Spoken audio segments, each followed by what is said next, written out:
When you hear the name Marconi, you probably think of one thing, right? Radio. He's often called the inventor of radio. But what if I told you that, well, that kind of misses the whole point? The real story here isn't about a single invention. It's about a visionary, an architect, who pieced together a world-changing system, even when it meant defying what everyone thought were the laws of physics. So let's just tackle the big question head on. Who really invented the radio? Was it Marconi? Was it Tesla? You know, the answer, as we're about to see, is not that simple. And honestly, even asking the question that way might be looking at the problem all wrong.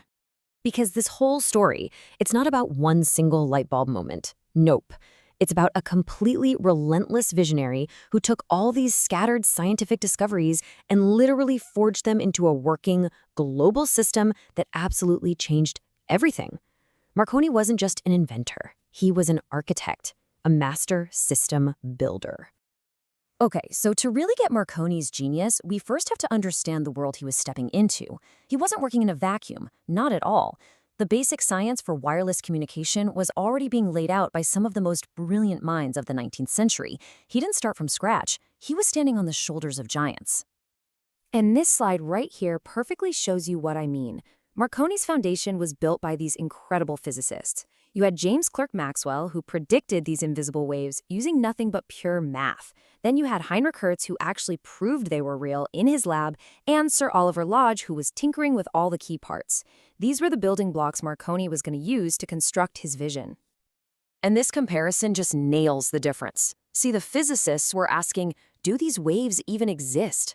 Their work, well, it pretty much ended on the laboratory bench. But then Marconi comes along and asks a totally different question. How can I make these waves do something? His focus wasn't just on discovery. It was all about utility and massive global scale. So, how did he do it? How did he take these laboratory curiosities and turn them into a real, practical, powerful system? Well, it happened piece by piece, and it all started with one crucial innovation. Okay, this is the key to his early work. While everybody else was using these small little loops, Marconi had this brilliant idea. He realized that connecting a long vertical wire, an aerial, to the Earth itself, to a ground plane, dramatically boosted the power. This simple, elegant design was the absolute key that unlocked long-range transmission. And with that one innovation, man, the floodgates just opened. The progress was just relentless. You can see it on this timeline. In just 6 years, he goes from a couple of kilometers near his home in Bologna to crossing the entire English Channel and then all the way to a reliable 200-mile range. He was obsessed with scaling the system, just pushing it further and further and further. But his biggest, most audacious goal was still yet to come.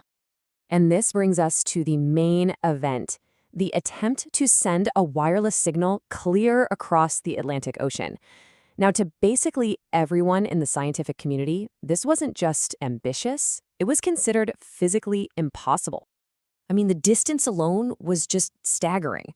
We're talking over 3,400 kilometers of open ocean separating his transmitter in Cornwall, England, from his little listening post in Newfoundland, Canada. But you know what? The distance wasn't even the biggest problem. The biggest problem was the curve of the Earth. See, the accepted science back then said that radio waves traveled in straight lines. That meant the signal from England should have just shot straight out into space, totally missing Newfoundland. All the world's top physicists told him, "You're crazy. It's doomed to fail." But then, on December 12, 1901, huddled in this little shack in Newfoundland, holding a receiver to his ear, Marconi heard it. 3 faint clicks. Dot, dot, dot. The Morse code for the letter S. He had done the impossible. That one faint signal proved that wireless could connect entire continents. Now here's the incredible part. Marconi's engineering success actually forced a brand new scientific discovery. Physicists were totally baffled. How did this signal even get there? It shouldn't have been possible.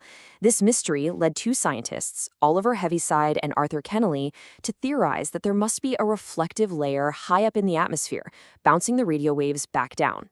We now call it the ionosphere. Marconi's practical feat literally rewrote the science textbooks. Okay, so achieving the impossible is one thing, but turning it into a reliable, profitable business, that's a whole different ballgame. After 1901, Marconi the engineer had to become Marconi the industrialist, focused on perfecting his system for the real world. And he faced two huge hurdles. First up, interference. His early transmitters were basically like shouting in a crowded room. Everyone was broadcasting on every frequency all at once. It was chaos.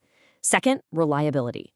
The detectors they were using were really finicky and just terrible at picking up the weak signals you need for long-distance communication. So what did he do? He systematically attacked each problem one by one. This chart shows it perfectly. He replaced that unreliable old coherer with his own, much more sensitive magnetic detector. Then he developed coupled tuning circuits, and this was a total game changer. It meant different stations could operate on their own frequencies without jamming each other, and later on, he pioneered directional antennas to focus the signal like a beam of light. Each step wasn't just a small improvement, it was a deliberate move to make the entire system more robust and ready for business. Okay, so this all happened over 100 years ago. Why does it matter to you today?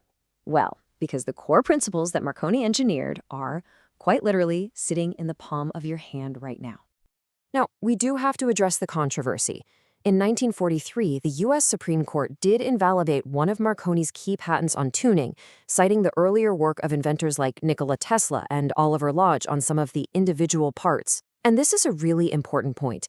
Other people invented some of the essential pieces of the puzzle, but Marconi was the one who saw the whole picture on the box and put all those pieces together into a system that actually worked on a global scale. And the DNA of that system is absolutely everywhere today.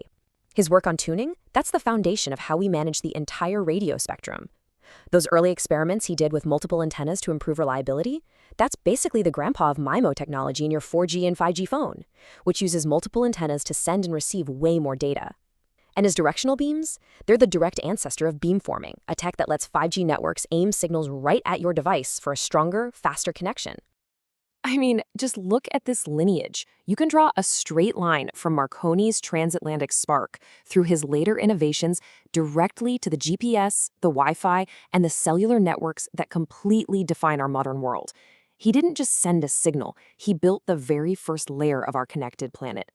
So, while he may not have invented radio in a single flash of insight, Marconi was, without a doubt, its chief architect. He took physics and turned it into infrastructure. He connected the world with a few crackling sparks and some Morse code. Which really just leaves us with one final thought. What seemingly impossible connection will the next great system builder make?